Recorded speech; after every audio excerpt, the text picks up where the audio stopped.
여러분 안녕하십니까? 이제 오늘은 제 4부 청교도와 성령님에 대해서 큰 제목을 놓고 11장과 12장 진행하려고 합니다. 다 같이 우리 기도하고 시작하겠습니다. 사랑의 아버지 하나님 감사합니다. 우리를 오늘도 지켜주셔서 귀한 수업 시간을 듣고 배우고 익히게 해주심을 감사합니다. 아버지 하나님, 우리 학우들에게 성령의 감동을 더해 주시고 또 그들의 직장과 혹은 가정과 교회를 붙잡아 주시옵소서. 우리 학교에도 또 교수님들에게도 또 학장님에게도 크신 은혜를 더해 주셔서 우리 학우들을 잘 가르치고 인도하는 스승으로서 사명 잘 감당하게 하여 주옵소서. 예수님의 이름으로 기도합나이다. 아멘. 네, 오늘은 청교도와 성령 제4부 11장, 12장 진도가 나가는 데까지 하도록 하겠습니다.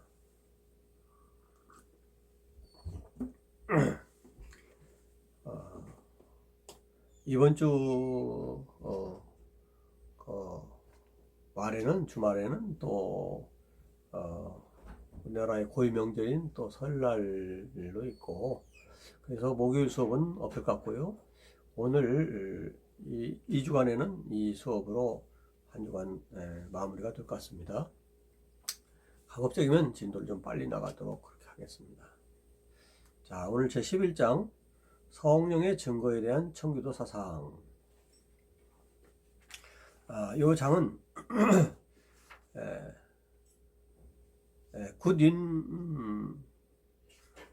굿인의 생각, 또 십스, 브룩스, 또 존 오웬, 이런 여러분들의 그 청교도들의 사상을 살펴보는 시간입니다.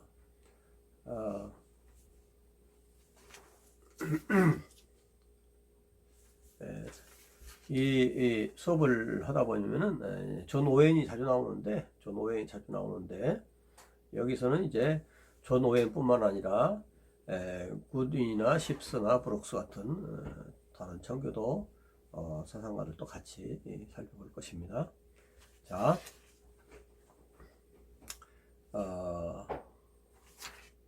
341페이지입니다. 제 11장 성령의 증거에 대한 청교도 사상. 첫 줄입니다. 성령이 친히 우리 영으로 더불어 우리가 하나님의 자녀인 것을 증거하시나니라고 바울은 기록했습니다. 이 간결한 연구에서 우리의 목표는 신자들에게 그들의 구원을 확신시키는 성령의 역사에 대해서 청교도들이 가르친 바를 발견하는 것입니다. 자, 밑줄 치세요. 성령의 역사는 교회 신학적 유산에 청교도의 가장 값비싼 기여가 이루어진 분야다. 특별히 확신이라는 주제는 몇몇 가장 뛰어난 청교도 정신의 소유자들에 의해서 매우 충분하고 심오하게 다뤄졌다. 우리가 그 청교도들은 예배를 긴 시간 드리는 걸로 잘 알고 있습니다. 그래서 주일 예배, 청교도를 많이 연상하는데, 사실은 그 성령님의 역사에 대해서 청교도들이 굉장히 많은 것을 가르쳤다. 그것을 저도 이번에 이제 이 과목을 가르치면서 많이 느꼈던 바고, 여러분들도 아마 청교도들이 이렇게 성령에 대해서 자주 얘기를 했나, 이런 것을 아마 처음 느끼는 분이 많이 있을 거로 생각됩니다. 어쨌든 성령의 증거에 대해서 이번 11장을 공부하고, 그 다음에 이제 제 12장에 존 오웬의 영성에도 여기도 오웬의 성령론이 나옵니다. 그 다음에 이제 오웬의 영적 은사들, 이것도 성령님에 관계된 것이고, 또 나중에 이제 어,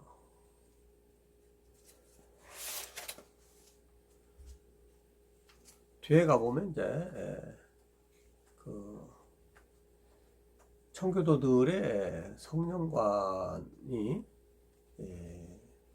요소요소에 나오게 되는 것을 볼 수 있습니다. 어쨌든 청교도들은 성령의 역사에 대해서 굉장한 관심을 가지고 많이 가르쳤다 하는 것입니다. 이 시간에는 이제 성령의 증거에 대한 청교도들의 사상들 가운데 342페이지 첫 줄에 굿윈이라는 분이 나옵니다. 굿윈, 굿윈. 그 다음에 이제 넷째 줄에 존 오웬. 여섯 줄에 이제 굿윈, 십스, 브룩스. 뭐 이런 얘기 나오는데, 그러니까 굿윈이나 십스나 브룩스를 다루고 난 뒤에 끝에서 존 오웬을 소개할 것이다. 이렇게 342페이지에 되어 있습니다. 자, 그래서 이 장에서는 성령의 증거에 대한 여러 청교도들의 사상을 한번 개론적으로 살펴볼까 합니다. 첫째, 믿음의 본질. 청교도들은 믿음이란 것을 어떻게 봤느냐. 여기서는 이제 또 특별히 확신이라는 말을 많이 썼습니다. 확신이라는 것과 믿음이란 것이 어떻게 다르냐, 같으냐, 그런 문제를 여기서 다루고 있습니다. 믿음의 본질 이 부분에 보면은 이제 첫 줄에 보면은 청교도들은 때로 확신을 믿음의 열매로, 때로는 믿음의 특성으로 말한다. 그들은 믿음에서 자라나는 확신과 확신으로 성장하는 믿음, 이 두 가지에 대해서 다 말하고 있다. 그들에게 있어서 확신이라는 것은 충분히 성장하여 성령이 된 믿음이다. 이렇게 봤던 것입니다. 확신이 없으면 믿음도 있을 수 없다. 그러나 확신은 믿음과 성질이 다르고 분리할 수 있는 어떤 것으로 존재하는 것이 아니라 처음부터 믿음과 관련된 믿음의 한 국면으로 존재한다. 이렇게 생각했습니다. 그러니까 믿음에서라는 확신으로 성장하는 믿음, 이 확신과 믿음은 뗄 수 없는 관계다 하는 것입니다. 다음 페이지 보겠습니다.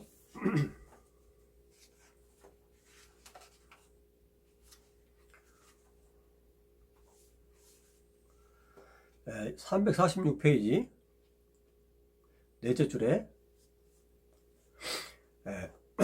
확신은 이생에 있어서 그리스도인의 영광의 아름다움이며 절정이다. 그런 말이 있습니다. 확신. 우리가 신앙생활을 하면서 이제 확신을 가지고 살아가잖아요. 이 확신에 대해서 이렇게 말하고 있는 것입니다. 또 중간 밑에 보면은 파란 글씨에 보면은 346페이지입니다. 확신은 믿음의 보상으로 온다. 사람의 믿음은 먼저 싸워 승리를 얻어야 한다. 그때 확신은 멸류관이고 믿음의 환희이다.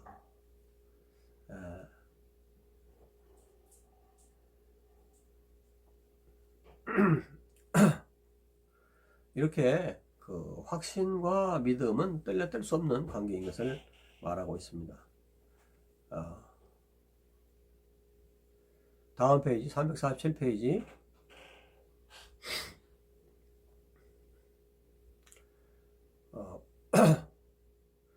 넷째 줄에 굿윈은 확신을 믿음의 한 지류, 부속물, 믿음의 추가 또는 보충이라고 말을 했습니다. 그러면서 성경은 확신을 믿음과 성질이 다른 것으로 말한다. 이렇게 말하고 있습니다. 이것이 청교도들이 일반적으로 하였던 생각이었습니다. 자, 밑에 셋째 줄 347페이지 브룩스는 확신은 은혜가 넘치는 영혼의 반사적 행동으로서 그로 인해 그는 명확하고 확실하게 은혜롭고 축복되고 행복한 상태에 있는 자신을 보게 된다. 자, 348페이지 밑에 네 번째. 구디는 이렇게 말한다. 확신은 새로운 회심이다. 확신은 사람을 과거의 그 자신과 다른 사람으로 만든다. 다음 페이지 349페이지 둘째 줄. 확신은 믿음을 증대시키고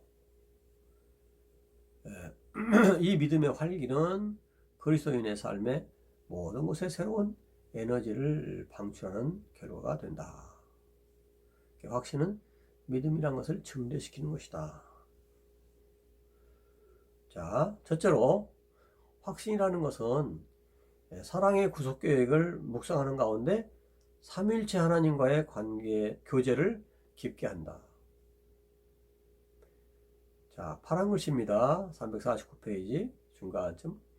확신 속에서 사람은 성부와 그리고 성자와 그리고 성령님과 친교하며 대화한다.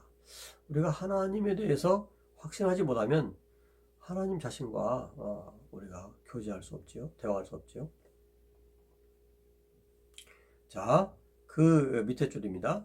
이것이 전부가 아니다. 확신이 생겨나면 영적 이해력이 자극받아 그로 인해 영혼의 눈이 강해져서 진리를 더 자세히 파악하게 되고 이로 인해 모든 진리를 더 명확하게 알게 된다. 또 확신은 또 기도와 무슨 관계냐면 확신은 사람이 기도할 때 담대하고 능력을 갖게 한다.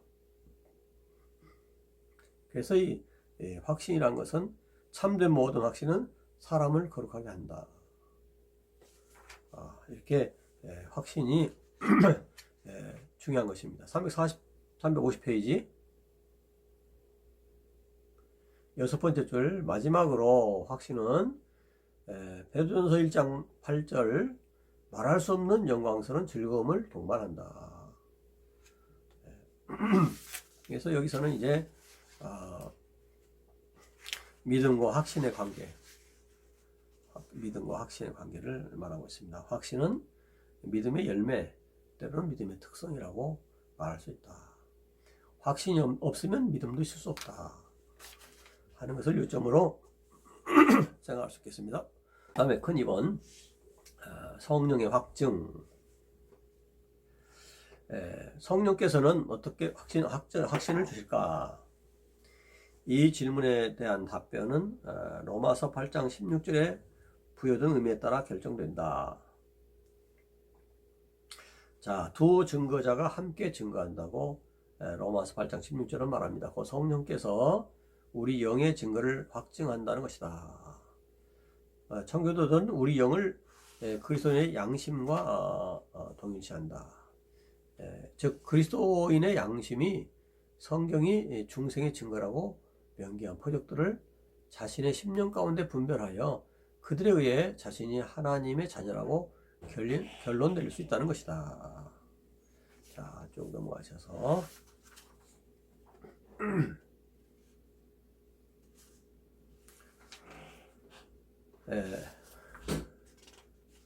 354페이지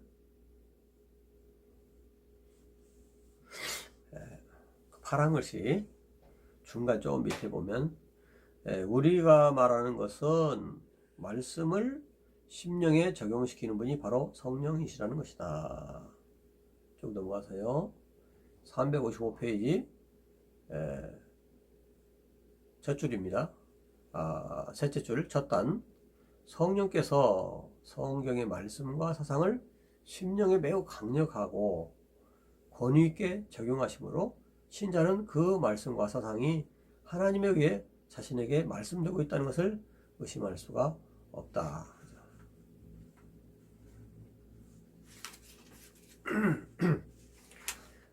성령은 우리에게 확신을 주신다. 우리 양심을 통해서 확신을 주신다 하는 것이죠. 자, 355페이지 제일 밑에 단, 성령께서 우리 기업의 보증이 되시는 것은 바로 이렇게 뛰어나게 우리 양자됨을 증거하시기 때문이라고 구디는 생각한다. 자, 밑에 넷째 줄, 구디는 그리스도인이 성령의 양심을 통한 간접적 증거뿐만 아니라 직접적 증거를 알게 되기까지 확신은 온전한 풍성함을 향유하지 못한다고 말한다. 따라서 확신이 없는 사람들은 스스로를 자각하여 하나님께 확신을 구해야 된다.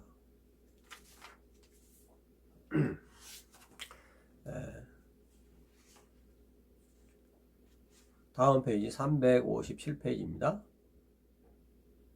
좀 읽으면서 빨리 나가도록 합니다. 다섯째 줄.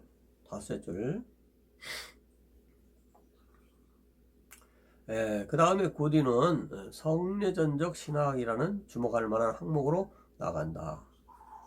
그는 이 인치심이 세례의 큰 열매라고 말한다. 여기서 그는 그의 독특한 사상 노선을 발전시킨다. 그 기초는 세례를 표적과 인침으로 보는 성경적이고 개혁주의적인 개념이다. 표적으로서의 세례는 하나님의 구원의 연합에 들어오는 사람에 대한 하나님의 응답과 승인을 나타낸다. 자, 밑에 인용문입니다. 성령의 인치심은 세례에 일치하는 적절한 역사이다. 그러므로 세례는 성령으로 받는다고 칭해진다.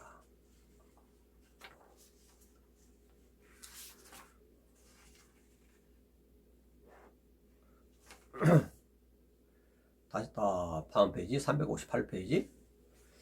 초대교회에서 세례는 새로운 회심자에게 인증으로 성령을 전하는 의식이었고, 사도행전이 나타낸 바와 같이 대개 외적인 원인과 외적인 인침과 내적인 인침을 함께 받았다고 고디는 말한다.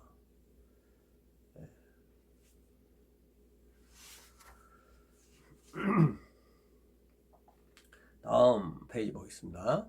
359페이지.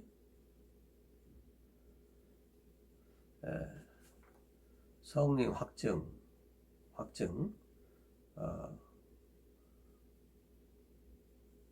우리가 하나님의 자녀임을 확실히 증거하시는 성령의 확증이 있다. 우리 하나님의 자녀임을 성령이 확증해 주신다. 자, 359페이지. 성령의 인치심. 둘째 줄, 믿은 다음에 성령을 받는 것은 사도행전과 갈라디아서 3장 등에 분명히 나타나는 바와 같이 어떤 신약 성경이 그리스도인들에게는 확실히 경험적인 영향을 받았다.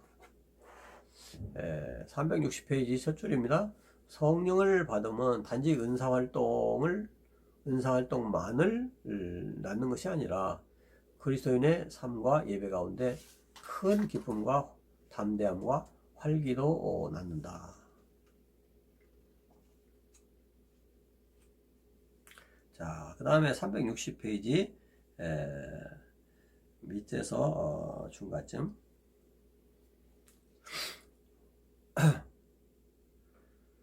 그러나 직접적 혹은 간접적 확신의 단서를 에베소 1장, 고린도후서 11장에 언급된 성령의 인치심과 동등시하는 것은 부정확한 것 같다.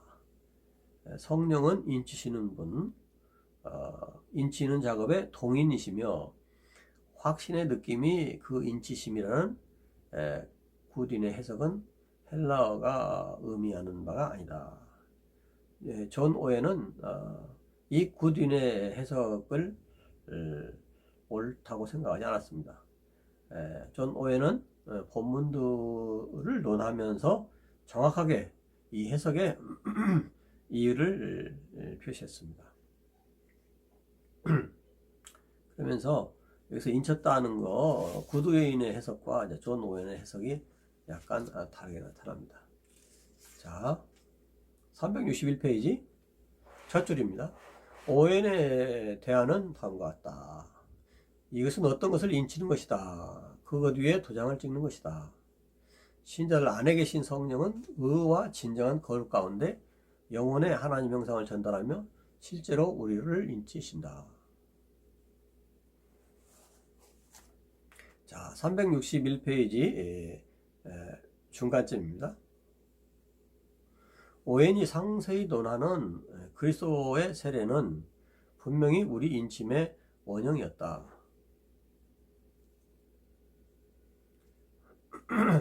그러나 그리스도께서 받으신 이는 메시아의 공적 사역을 위해 기름 붓는 충만한 성령의 수여 내려주심이었고, 함께 주어진 확신의 말씀은 별개의 것이었다. 따라서 하나님의 신자들은 하나님의 신자들을 인치심은 그들에 대한 하나님의 성령의 은혜로운 교통으로 그들에게 하나님께 용납됐음을 증거하고, 그들의 영원한 구원까지의 보존을 확신함으로 그들이 거룩한 부르심의 의무를 할 수 있게 하는 것이다.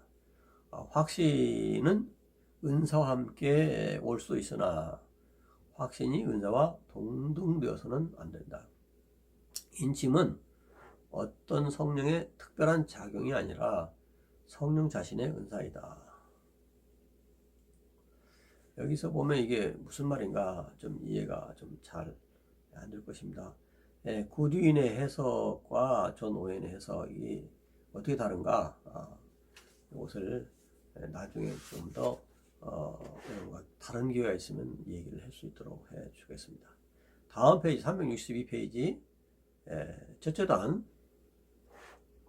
결과적으로 성령의 인치심이 연대순으로 회심 후의 사건이라는 주장은 하지 말아야 한다. 에베소 1장 13절의 부정관사는 헬라어 부정관사로서 믿음 위에 너희가 인치심을 받았다는 의미를 나타내는 것으로 해석돼야 된다. 왜냐하면 성령은 우리가 믿는 것과 인치심을 받는 것 사이에 시간 간격을 가정하는 것을 금하기 때문이다. 다시 말하면 믿는 모든 자들은 성령을 받으며, 여기 중요한 밑줄 쳤어요. 믿는 모든 자들은 성령을 받으며, 성령을 받은 모든 자는 성령의 인치심을 받았다. 그러므로 인치심을 받지 않은 자들은 전혀 그리스도인이 아닌 것이다. 그래서 그리스도인 모두에게 성령의 인치심을 주신다. 인친다는 것은 이제 특별히 확실하게 하나님 자녀라는 것을 딱 도장을 찍어주는 거거든요. 그래서 모든 믿는 자들은 다 성령의 인치심이 있다 하는 것입니다.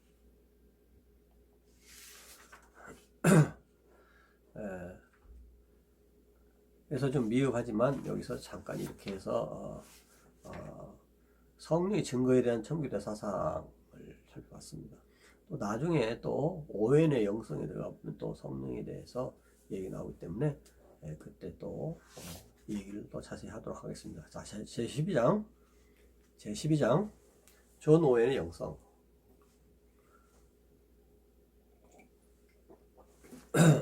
존 오웬에 대해서는 저번에도 말씀드린 바와 같이 설명을 좀 드렸었죠. 1616년에 태어나서 1683년까지 사신 분이고, 영국의 모든 신학자 중에 가장 위대한 인물들 중에 하나였고, 유명한 스펄전이라는 그런 설교자는 말하기를 그는 신학자들 중에 왕자다, 그렇게 평가했을 정도입니다. 그런데 오늘날 그가 거의 알려지지 않고 있다.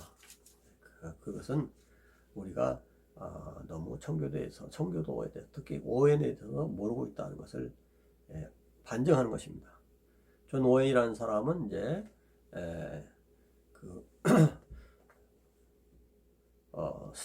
스테드햄의 옥스퍼드주 철락에서 태어났는데, 그의 아버지는 청교도 교구 목사였고, 그 집안은 자, 웨일즈 피가 흐르고 있었다. 웨일즈는 이제 지난번에 한번 말씀드린 바와 같이 영국 남서부 지방에 속한 땅입니다. 원래는 이제 웨일즈가 이제 왕국이었죠. 웨일즈 왕국으로 있었는데 잉글랜드 왕국과 이제 1536년에 병합을 했습니다. 웨일즈는 이제 켈트족이라고 합니다. 또 잉글랜드는 주로 앵글레 섹슨족이고 그 민족이 좀 다르죠. 이제 통합을 해서 1536년에 이제 한 나라가 됐습니다. 그러면서도 이제 웨일즈인들은 항상 마음속에 우리는 웨일즈인이다. 또 언어도요 웨일즈어가 또 있습니다. 그렇게 이제 통일되어 있으면서도 또 이렇게 민족의식을 가지고 있는 지방이 웨일즈 지방이다. 이제 이분은 오해는 이제 그 부모님 이제 조상들이 이제 웨일즈 조상들이었다 하는 것입니다. 다음 페이지. 존 오웬의 생에 대해서는 처음에 좀 얘기를 했고, 그 366페이지입니다. 자, 비문. 그분이 돌아가셨을 때 비석에 새겨진 글에 보면 이분을 설명하는 내용이 좀 나옵니다. 자, 366페이지 비문. 옥스퍼드주에서 저명한 신학자의 아들로 태어난 존 오웬은 보다 저명한 인물로서 이 시대의 가장 저명한 인물들 중에 마땅히 들어가야 한다. 그는 비범한 분량의 공인된 사람으로서 학문적 자원들을 갖추고 모든 자원들을 신학에 공헌하는데 사용했다. 중간에 그는 논쟁 신학에서 세 마리의 독사들, 즉 알미니안, 소시니안 그리고 가톨릭의 목을 졸랐다. 이제 특별히 존 오웬이 비판했던 사람들 어떤 사람들이냐면 알미니안주의자들, 그다음에 소시니안주의자들, 가톨릭 사상가들을 많이 공격을 했습니다. 알미니안은 이제 오늘날 감리교인들이 이제 알미니안주의를 많이 택해서 감리교 하면 알미니안주의다 이렇게 많이 말하는데 저는 알미니안은 이제 칼빈주의 5대 교리와 반대된 내용을 주장을 하죠. 소시니안주의 사람들은 이제 삼위일체를 부정하는 아주 기독교로 보려면 큰 이단이라고 할 수 있는 거죠. 그리고 가톨릭 이런 세 종류의 사람들을 많이 대상으로 공격을 하고 논문을 썼던 것입니다. 자, 밑에 넷째 줄. 그는 땅에 있으면서 하늘에 있는 사람같이 하나님을 파악한 여행자였다. 참 좋은 문장이네요. 그는 땅에 있으면서 하늘에 있는 사람같이 하나님을 파악한 여행자였다.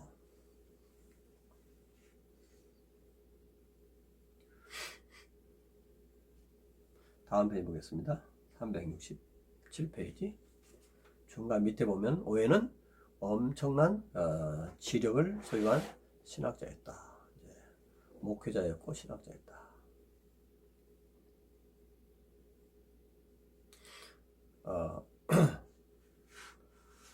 오웬은 이제 장로교 신학자는 아니라고 합니다. 회중교회 신학자라고 말을 합니다.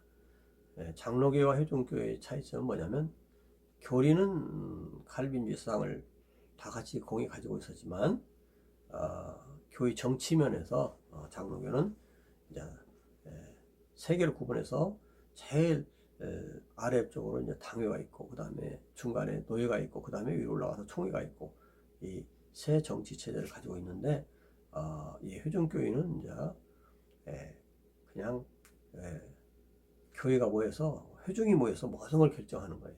뭐 노예가 있고 총회가 있는 게 아니고 그런 정치 체제의 문제만 다르지 교리적인 면에서는 다 칼빈주의와 같은 장로교와 같은 사상을 가지고 있고 또 미국에서는 이제 회종교회와 장로교회가 때때로 연합을 하고 또 분리도 되고 연합하고 그런 일들이 나중에 생기게 됩니다.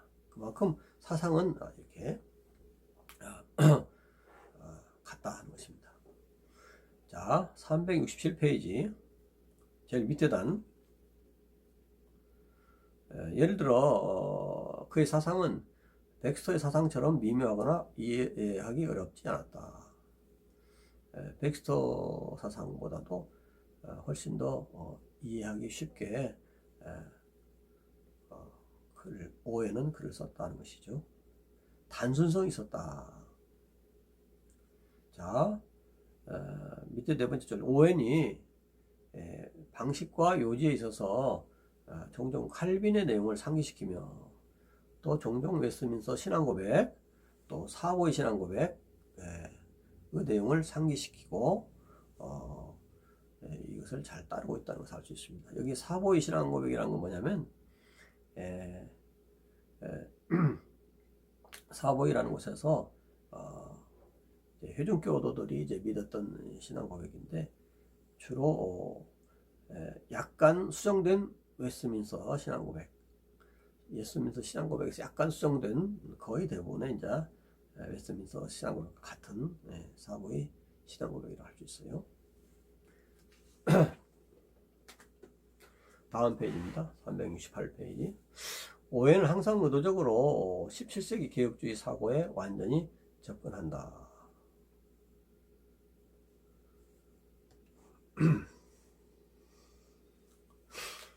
중간에 그의 영적 능력은 지적 은사들과 함께 올린다. 영적인 능력은 지적 은사들과 함께 올린다.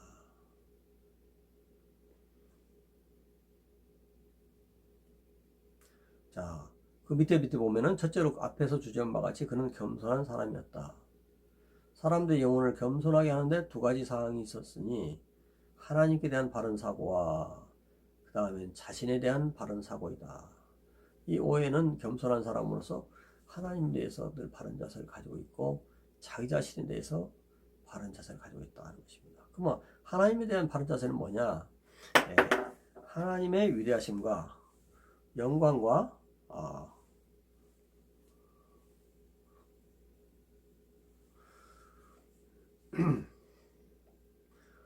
거룩과 능력과 위엄과 권위를 깊이 생각하는 것이고 우리 자신에 대한 바른 사고는 우리의 초라하고 비천하고 죄악된 상태를 생각하는 것이다. 하나님께 대해서는 거룩하시고 영광이 가득하신 분, 또 인간은 바로 자신을 바라봐야 되는데 초라하고 비천하고 죄악된 상태가 있는 인간이다. 이걸 늘 바라봤다는 것이죠. 369페이지 첫 줄입니다. 하나님께서는 오웬에게 두 가지 모두를 깊이 생각하라고 가르치셨다. 주권자신 하나님이 그의 생각과 생활에 하나님이 되시게 하고 또 자기 자신에 대해서는 죄와 부정함을 인정하라는 것이었다. 그는 오웬이란 분은 자신의 죄와 부정을 인정하는 것이 특별히 중요하다고 생각했다. 여러분 예수 믿는 사람들이 예수 믿으면 다 죄사함 받고 다 이제 깨끗해졌다. 한 번에 다 깨끗해졌다. 이렇게 생각하는 사람들이 가끔 있어요.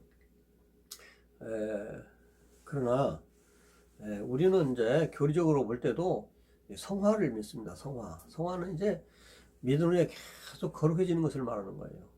성화가 이 세상에서 끝까지 이루어지다가 나중에 죽을 때쯤 돼서 이제 영화에 담기게 되고 영화는 이제 영광스러운 상태. 성화가 다 마무리되고 영화로운 상태로 넘어가는 것입니다.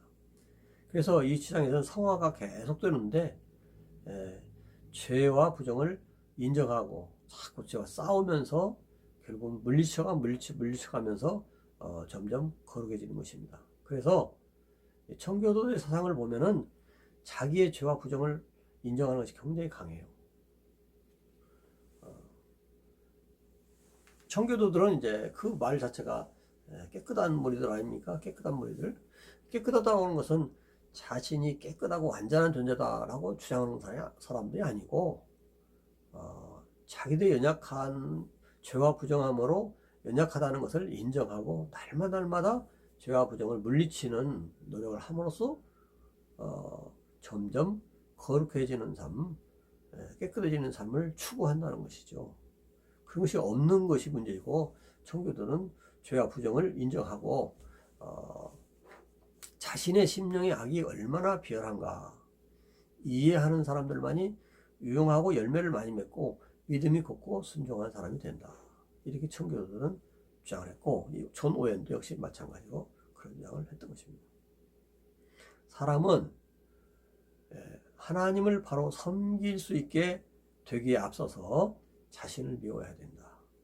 자신의 무엇을 미워합니까? 새롭게 거듭난 자아를 미워하는 것이 아니죠.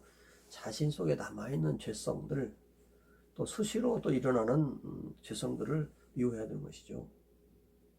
타고난 죄악성을 반복해서 묵상하고 이것을 계속 치는 그래서 설교자는 먼저 자신의 영혼에게 설교해야 된다.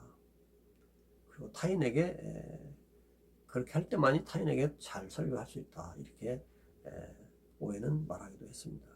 그 밑에 줄 그래서 그는 다음과 같은 규칙을 세웠다. 나는 성령님을 통해 어떤 진리를 영적인 의미에 있어 맛보고 심령으로부터 시편 기자와 같이 내가 믿음으로 말했나이다 라고 말할 수 없으면 그 진리를 발표하기는커녕 내가 그 진리에 대한 바른 지식을 얻었다고 상상도 하지 않겠다고 양심과 자존심으로 스스로에게 의무를 지운다.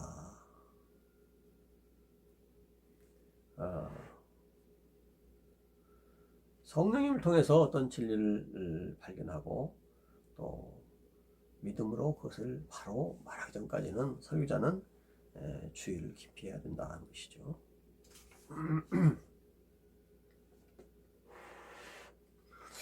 370페이지 이 인간 속에 있는 그 죄성에 대해서 청교도들은 많이 말을 했는데 370페이지 보겠습니다. 첫 줄에 A. 톰슨이라는 분은 유혹에 대해서 유혹이라는 글을 써서 이 죄성이 얼마나 무서운가를 밝혀주고 있고 라비 덩컨이라는 분은 학생들에게 오웬의 내주하는 죄를 읽으라고 권했다. 그러나 찌르는 검을 각오하라고 덧붙인다. 그러니까 오웬이라는 분이 쓴 내주하는 죄라는 책이 인간의 죄성을 굉장히 잘 표현하고 있다. 그래서 그 후대에 라비 덩컨이라는 분이 자기 학생들에게 오웬의 책을 소개해 주면서 내주하는 죄를 읽어라. 그렇게 권했다는 것입니다. 자, 오웬이 쓴 글의 문체는 종종 좀 이렇게 성가시고 비비 꼬였다고 비난을 받습니다. 사실상 그의 글은 문체는 정교한 키케로풍으로 유창하지만 품위가 있고 전개적인 라틴어화된 구어체이다. 그러니까 상당히 좋은 글이라는 거죠. 그것을 잘 이해하지 못하는 사람들은 너무 어렵다고 이렇게 자꾸 비난을 할 수도 있어요. 그 글에는 언어상의 도치가 나타나고 전치, 고문체, 새로운 표어들 이런 것들이 나타나지만 잘 읽어보면 사고하면서 읽는 지겨움이 정신을 풍성하게 한다는 것을 발견할 수 있을 것이다. 오웬의 글들은 읽으면 읽을수록 그 진미를 잘 느낄 수 있다는 것이죠. 스펄전이라는 분은 스펄전은 이제 청교도 시대에서 한 벌써 상당한 시간이 흘러간 뒤에 태어나신 분이죠. 한 200년 정도 후에 스펄전은 이제 오웬의 책이 이제 지루하다고 사람들은 말하지만 요약적이라고 말하는 것이 더 옳을 것이다. 문체가 무겁기로 되어 있지만 그것은 지루한 것이 아니라 뭘 요약해서 이렇게 하기 때문에 그런 것이다. 그렇게 이제 스펄전은 오웬을 좋게 평가한 적이 있었습니다. 자, 1번 이상과 같이 1번 존 오웬의 생애를 살펴봤고, 그 다음에 이제 371페이지 그리스도인의 삶. 이것은 이제 그리스도인의 삶에 대한 오웬의 집중적인 가르침이라고 볼 수 있어요. 오웬이 그리스도인의 삶에 대해서 어떻게 가르쳤는가 하는 것을 이제 살펴볼 겁니다.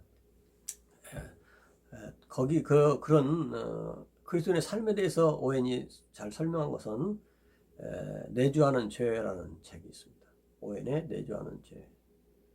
그 다음에 죄의 억제. 죄의 억제라는 것을 다른 분들은 또 죄 죽임 뭐 이렇게 표현도 하고 있어요.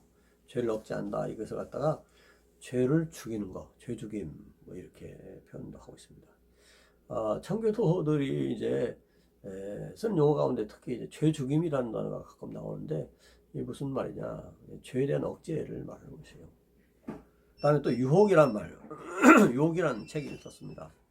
그다음에 이제 성령님에 대한 논설이라는 글을 썼습니다. 그래서 오해는 죄에 대해서 많이 얘기를 했고, 그 다음에 성령님에 대한 논설, 성령님에 대해서 글을 많이 썼다 것입니다. 글을 많이 썼으면서 우리에게 성령에 대해서 많은 가르침을 주고 있습니다. 사실은 오웬의 성령론이라는 책도 우리 한국말로 번역이 나와 있는 것 같은데 이것을 한번 주의 깊게 봐야 될 것 같습니다. 또 오웬의 그것도 성찬론에 대해서도 나온 것 같습니다. 청교도 교육자들은 현실적인 자기의식은 그리스도인의 삶을 사는데 필수 조건이다. 오웬도 그렇게 말했다. 현실적인 자기의식을 가지고 있었다는 것이죠. 자, 오웬이 말할 때 자기 지식의 4가지 항목이 있습니다. 인간은 어떤 존재인가, 이게 4가지를 오웬이 이렇게 정리해서 말을 했다는 것이죠. 그리스도인은 인간이다. 인간이란 건 뭐냐? 이성적 활동을 위해서 창조되었고 그 목적에 따라 삼위일체적인 기능들, 즉 이해력과 의지와 감정을 부여받은 존재다. 그러니까 이제 지정의로 지음받은 인격의 3요소인 지정의로 지음받은 존재다. 원래 이제 아담이 지음받은 그 원래의 모습입니다. 지정의로 지음받은 인간이다. 첫째, 정신력 혹은 이해력. 둘째, 의지력. 셋째, 370페이지 감정, 지정의. 이런 3가지 것으로 지음받았다. 그런데 이런 지음받은 인간이 이제 나중에 타락하게 되죠. 자, 373페이지. 그리스도인은 타락한 인간이다.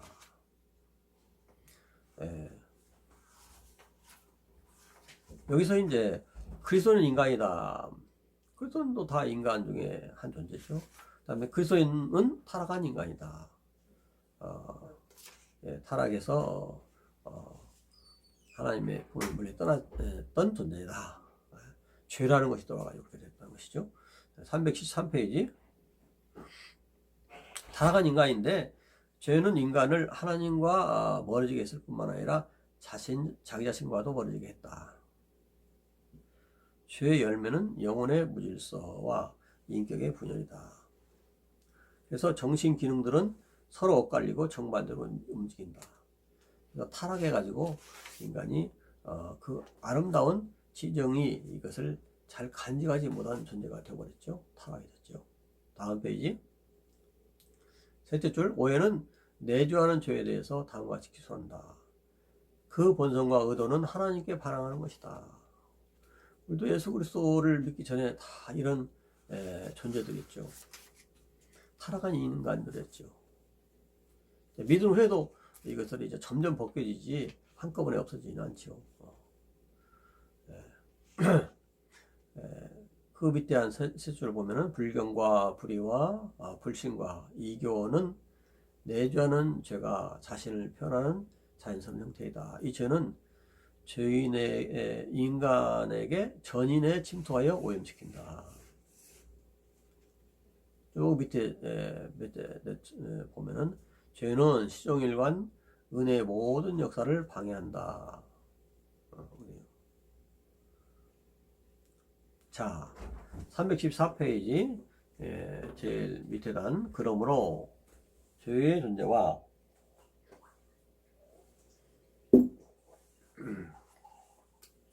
능력으로 인해 그리스도인의 생활은 자기 혐오와 자기 불신 위에 기초되어야 된다.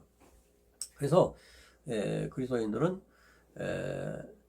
예수 믿은 뒤에도 죄가 한꺼번에 다 사라지지 않고 점점 없어지는 거기 때문에 죄의 존재와 능력을 인정을 해야 돼요.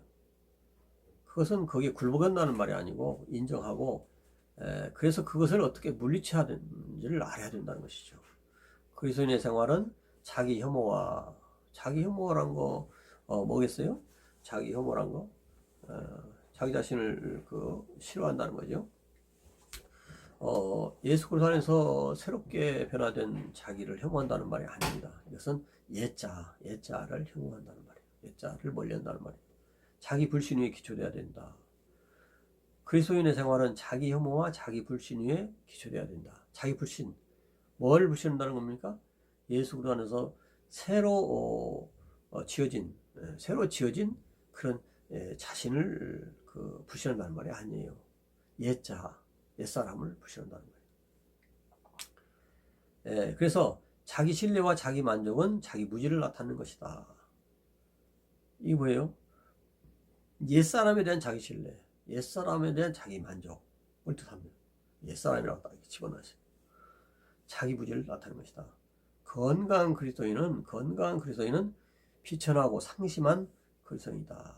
그래서 자기 비하를 하고 자기 정죄를 하고 자기 혐오를 하는 그것이 영원히 죄의 지배에 직접적으로 반항하는 또 하나의 의무다.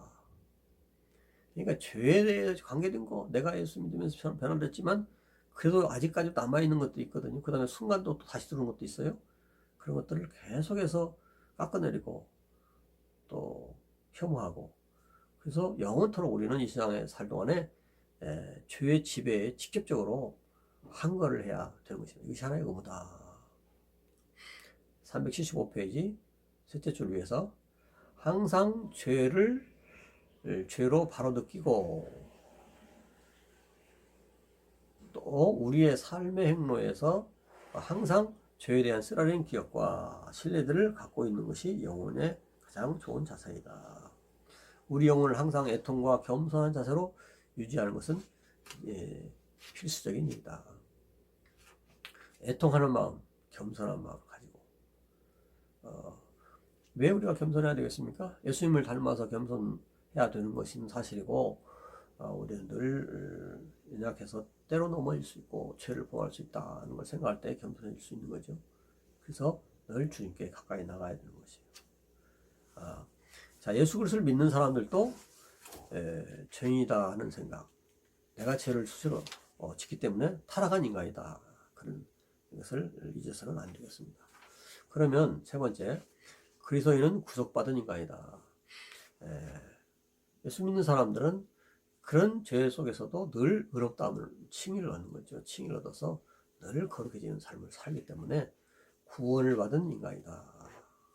그리스도인은 구속을 받은 인간이다. 예수 그리스도로 말미암아 구원을 받은 인간이다. 자, 이것은 우리의 힘으로 된 거 아니죠.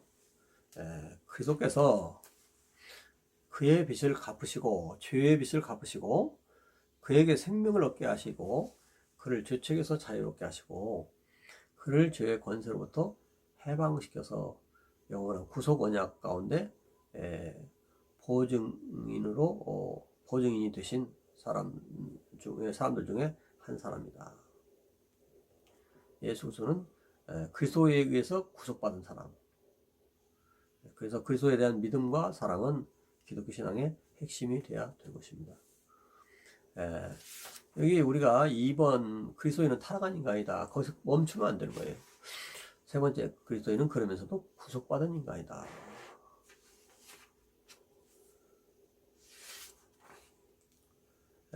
그래서 376페이지 인용문 그 파란 글씨입니다.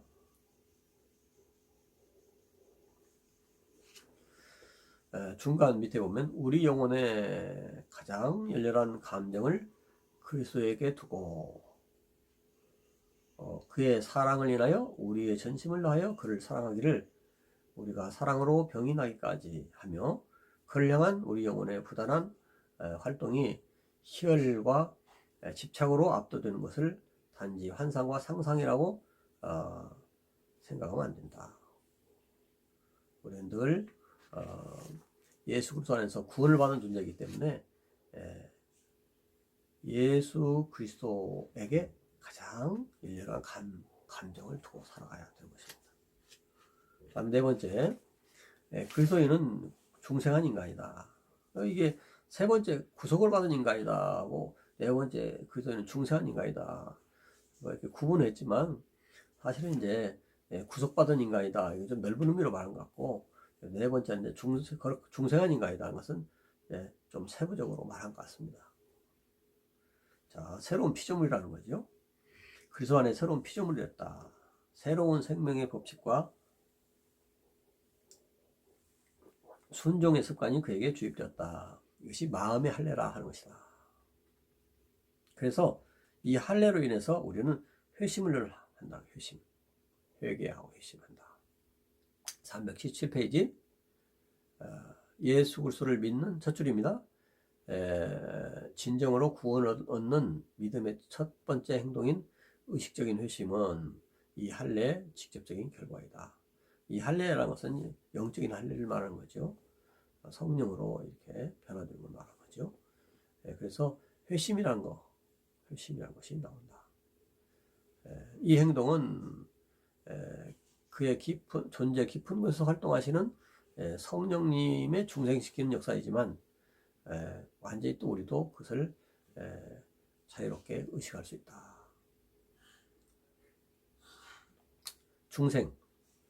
중생은 인간의 심령을 전투장으로 만든다. 거듭난 사람이기 때문에 우리 심령을 죄와 늘 싸우는 그런 전투장으로 만드는 것이죠. 이 전투에서 육체, 옛사람, 영, 새사람. 육체는 영의 주권을 빼앗기 위해 지칠 줄 모르고 싸운다. 그리스도인은 육체와 충돌 없이 영을 만족시킬 수 없다.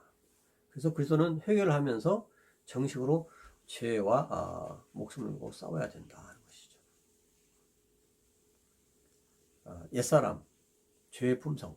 옛사람이라는 건 죄의 품성을 말하는 거예요. 자,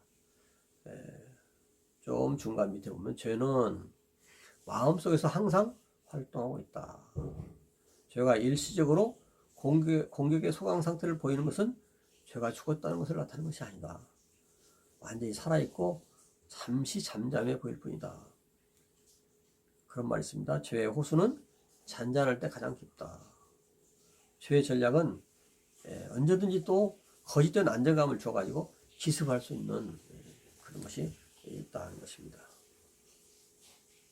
그래서 죄에 대해서 항상 깨어 있어야 된다.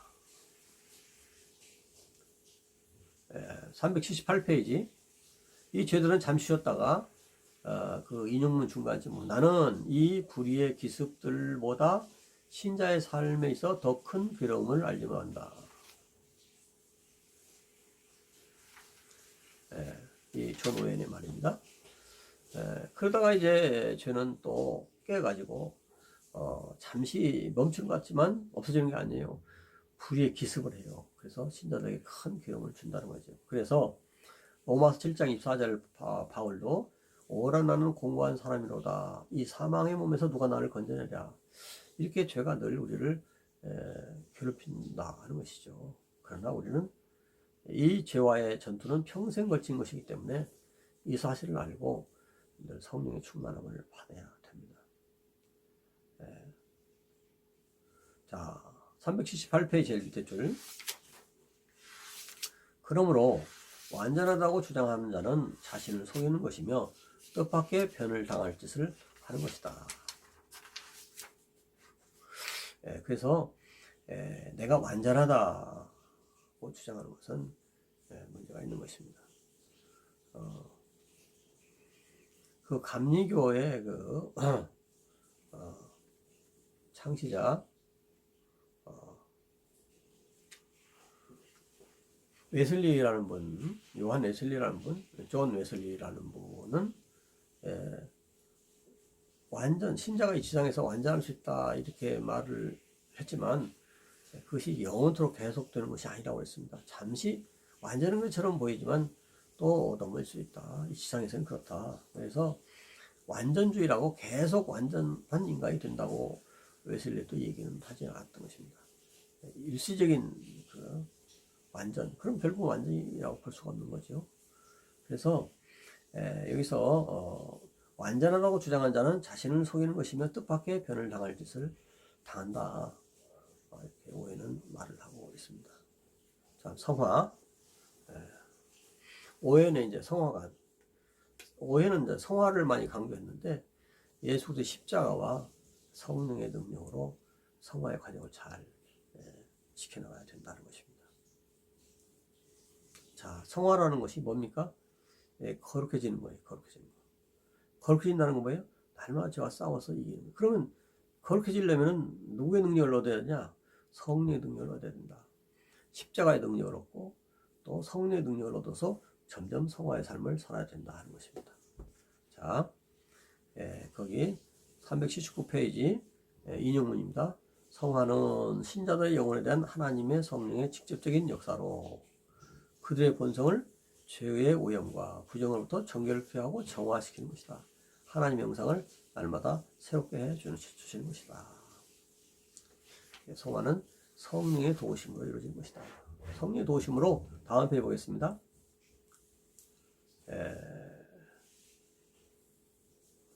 이와 같이 거룩은 우리 안에 복음을 주입하고 거룩하여 실현시키는 것 외에 아무것도 아니다. 말씀은 우리 심령 속에서 은혜로 변한다. 성령께서 우리 안에 말씀이 첫째로 우리에게 요구하는 대로 행하도록 하신다. 그래서 성령님은 말씀을 들어 쓰시는 것이죠. 자, 에베소서 6장 17절, 18절. 성령의 검 곧 하나님 말씀을 가져라. 성령의 검 곧 하나님 말씀을 가져라. 이것도 그런 의미입니다. 성령님은 우리를 말씀을 들어 쓰시고 거룩하게 살도록 하시는 것입니다. 자, 381페이지 두 번째 칸입니다. 두 번째 칸. 성화는 양면을 가지고 있다. 양면이라는 것은 적극적인 면, 또 소극적인 면.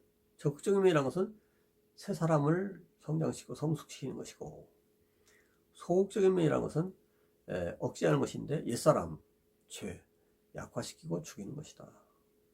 성화는 성령의 능력에 의해서 늘 우리가 이루어지는 것입니다. 그리고 성령의 능력으로 해서 우리가 그냥 그런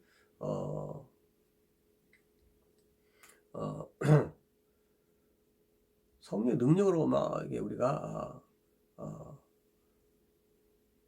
로봇처럼 그렇게 활동하는 것이 아니라 우리가 성령의 능력을 받아서 우리가 영적인 습관을 들여야 돼요. 그래서 밑에 거기 인용문의 중간 좀 밑에 보면 영적 습관들은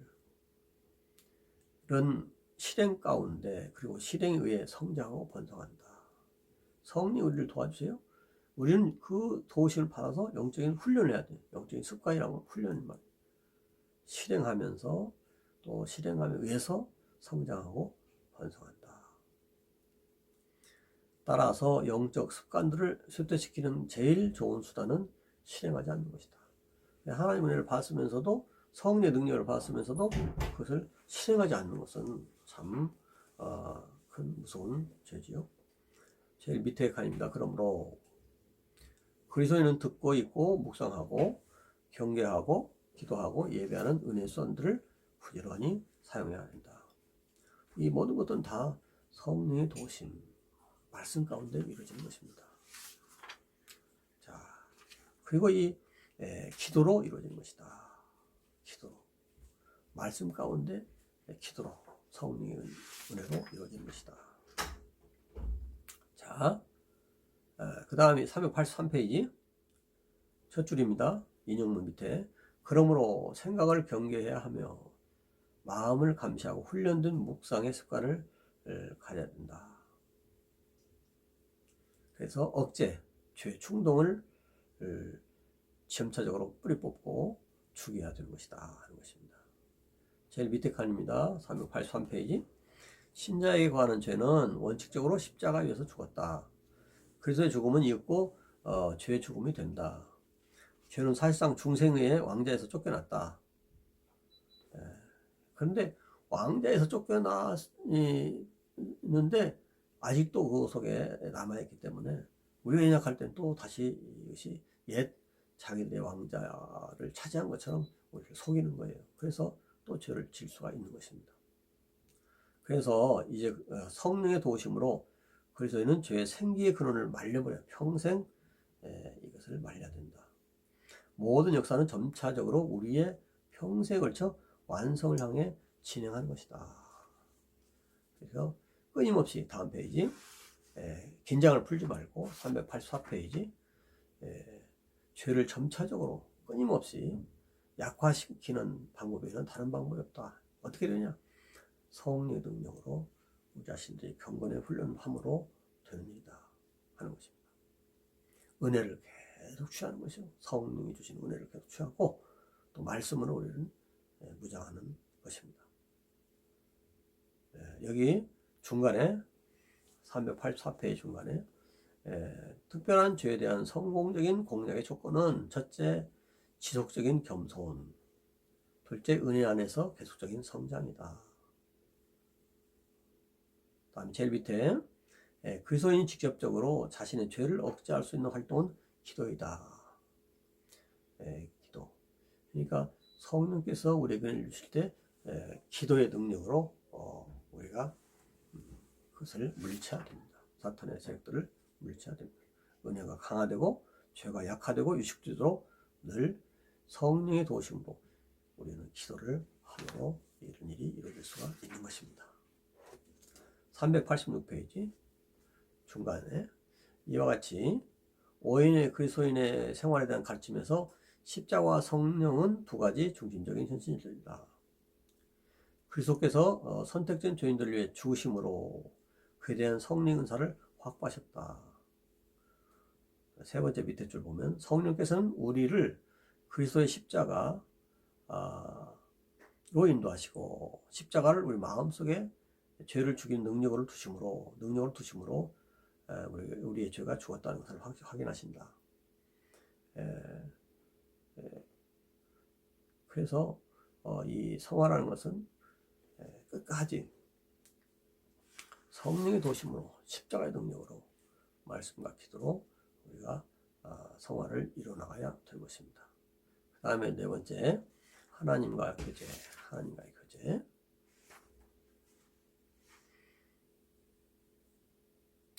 자, 하나님과의 교제.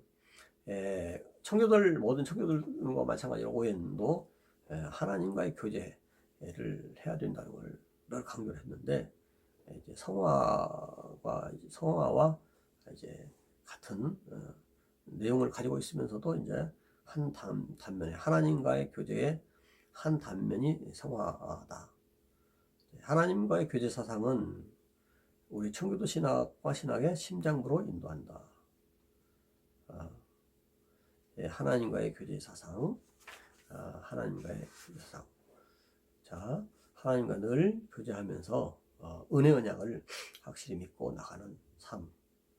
이것이 청교도들의 중심적인 사상이었다 하는 것입니다. 공적 예배와 개인적인 예배뿐만 아니라 개인적인 생활에서도 이런 것이 중심적인 관점이었다.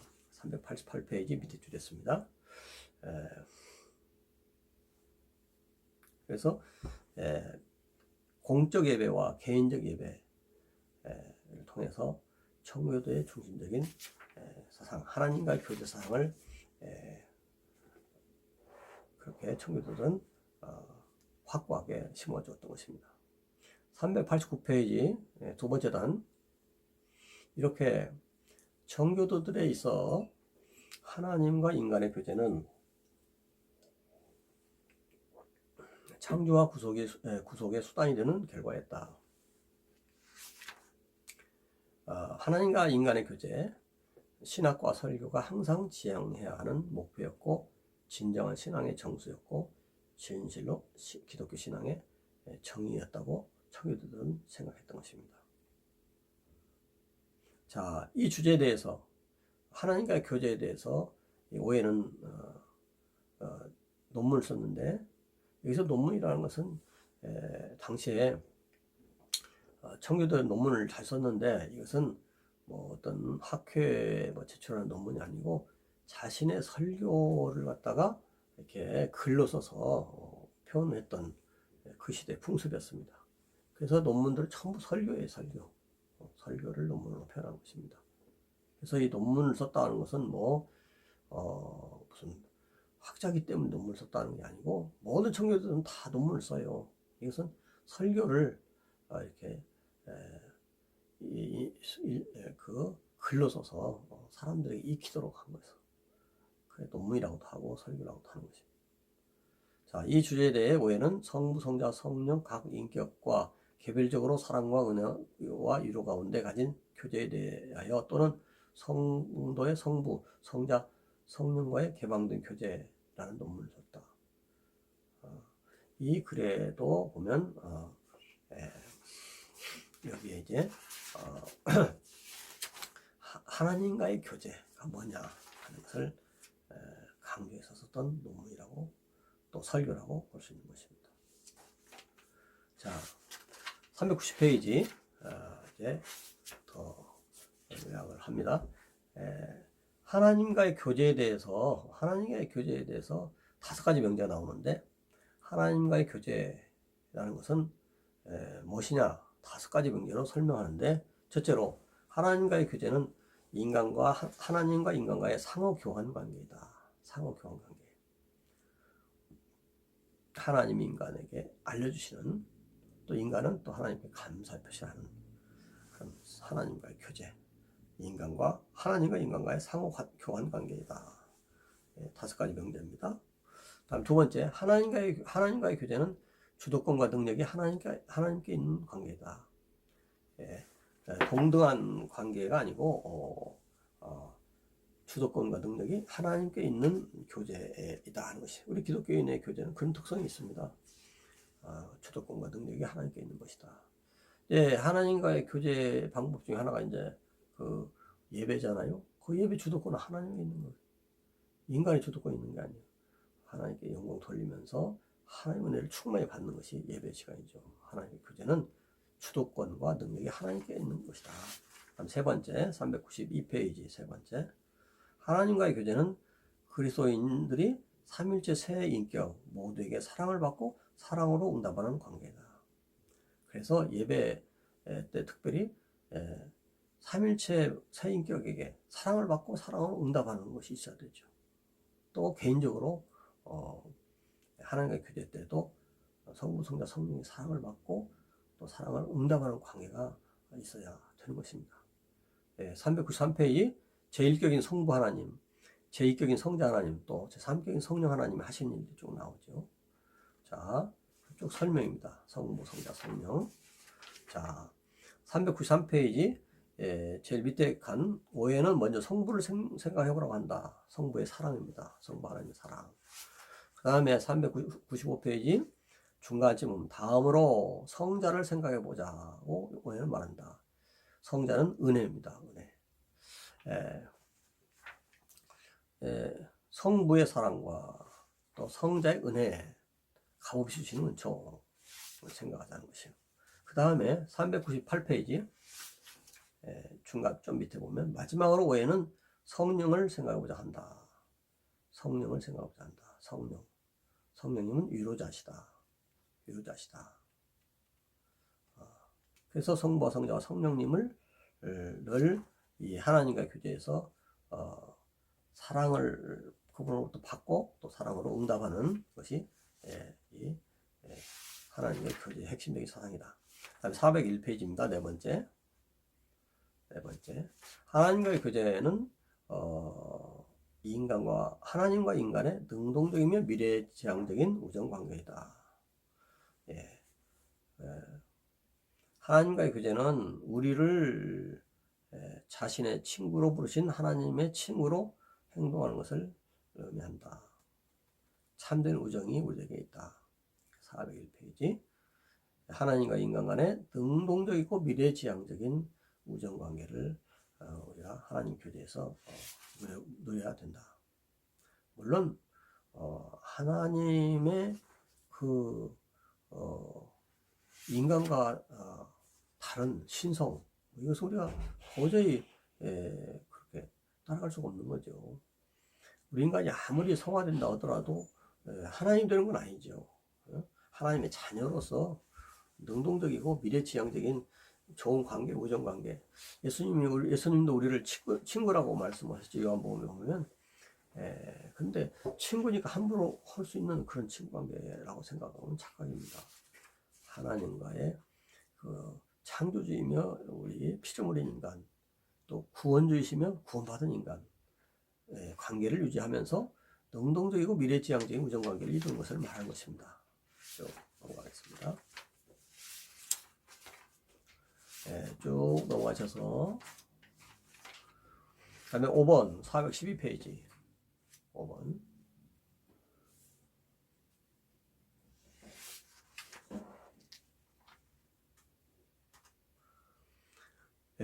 그리스도 안에서 하나님과의 교제는 주님의 식탁에서 특별한 방법으로 향유된다. 우리가 하나님과의 교제를 이룰 수 있는 방법은 말씀으로 이렇게 우리가 하나님과의 교제를 이루기도 하고, 또 주님의 식탁, 이면 성찬입니다. 성찬을 통해서 특별한 방법으로 우리가 누린다 하는 것입니다. 성찬이라는 것은 예수님의 살과 피를 우리가 기억하고 성령의 도우심을 받고 은혜를 받는 것이 성찬의 의미죠. 그래서 예수 그리스도의 죽음을 상기하면서 또 성령의 은혜를 누리는 것이 성찬이기 때문에 그리스도 안에서 하나님과의 교제는 성찬을 통해서 우리가 누릴 수 있는 것이다 하는 것입니다. 여기 쭉 내용들은 거기 읽어보도록 하면 좋겠습니다. 414페이지 제일 밑에 줄. 이 사실은 성찬이 그리스도께서 자신을 415페이지 선지자와 제사장과 왕으로 나타내신 독특한 의식이 되게 한다. 이제 성찬이란 것은 예수님의 죽으심을 기억하면서 성령의 은혜로 우리가 은총을 누리는 것인데, 예수님이 선지자와 제사장과 왕으로 계시던 분이고 지금도 그렇게 계시고 그분이 우리에게 은혜를 주시는 독특한 의식이 된다. 이렇게 말했습니다. 아마 이런 표현은 성찬이 그리스도께서 자신을 선지자와 제사장과 왕으로 나타내시는 독특한 의식이 되게 한다. 이 오웬의 작품 가운데 이런 글들이 나오는데, 이런 글들은 참 어떤 신학자들에게서 찾아보기 힘든 표현들입니다. 대개 보면 예수 그리스도의 죽으심을 통해서 우리가 은혜를 누린다 이렇게 말하는데, 선지자와 제사장과 왕으로 나타내시는 독특한 의식이 성찬이다. 이런 표현들은 참 보기 드문 표현입니다. 선지자로서 우리에게 은혜를 주시고 제사장으로서 은혜를 주시고 왕으로서 은혜를 주시는 성찬이다.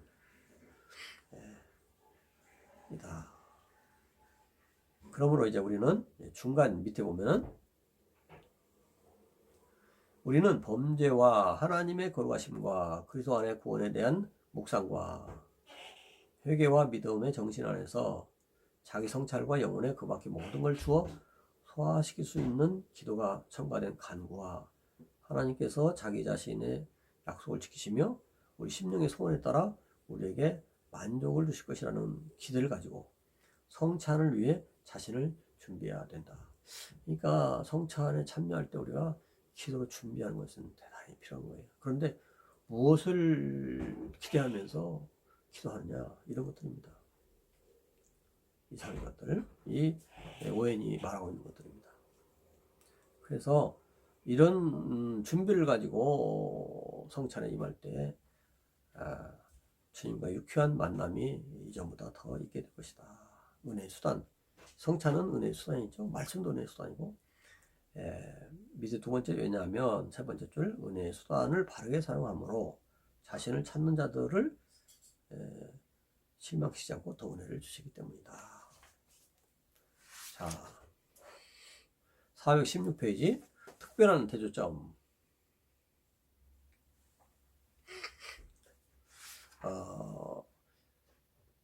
청교도들과 오늘날 우리들과 특별히 어떻게 다르냐, 어떤 면에서 다르냐, 특별한 대조점, 그런 것들을 설명하고 있는 것인데, 첫째로 청교도는 하나님과의 교제가 아주 확실했다.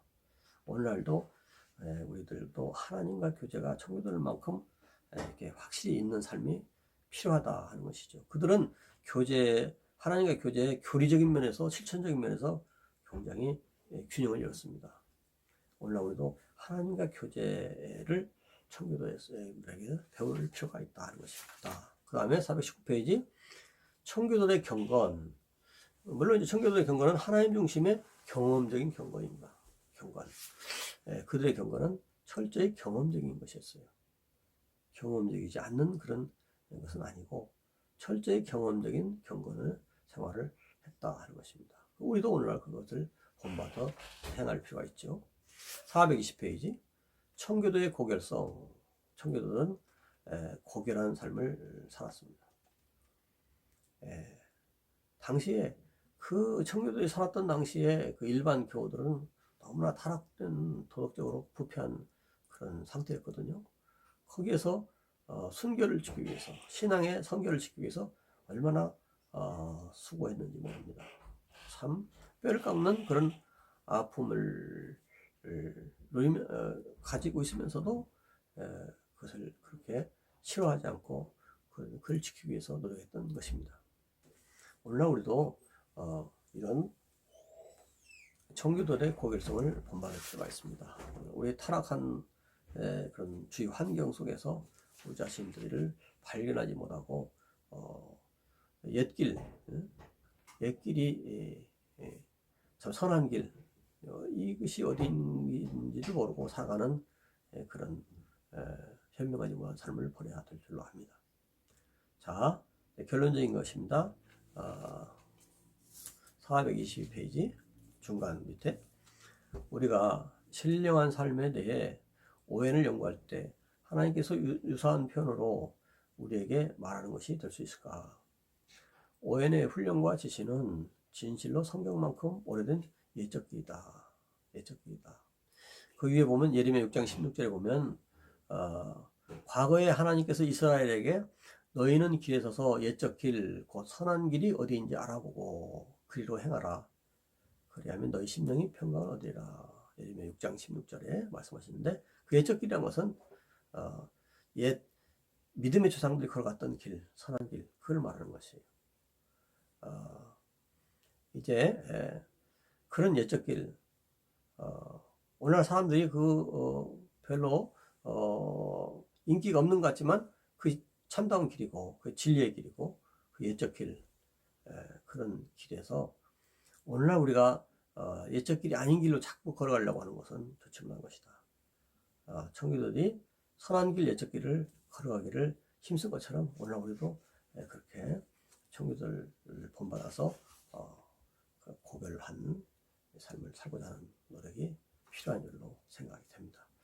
이상으로 오늘 강의를 마치고 또 이번 설 명절에 여러분들이 참 의미 있게 보내기를 바랍니다.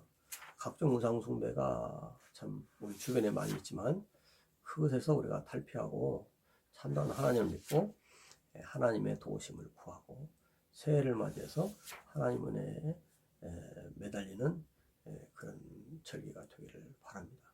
혹시라도 그 옛적 습성, 나쁜 습성이 있죠. 그 우상숭배 습성, 그것에 의해서 마음 아파하는 사람들 여러분 기도 잘 준비하시고 그런 것들이 해소될 수 있도록 기도하시면서 나가면 또 언젠가 해결될 때가 분명히 올 것입니다. 그러면서도 믿음을 잘 지키기를 부탁드립니다. 여러분 오늘 수업을 듣느라고 수고 많았습니다. 감사합니다. 예, 안녕히 계세요.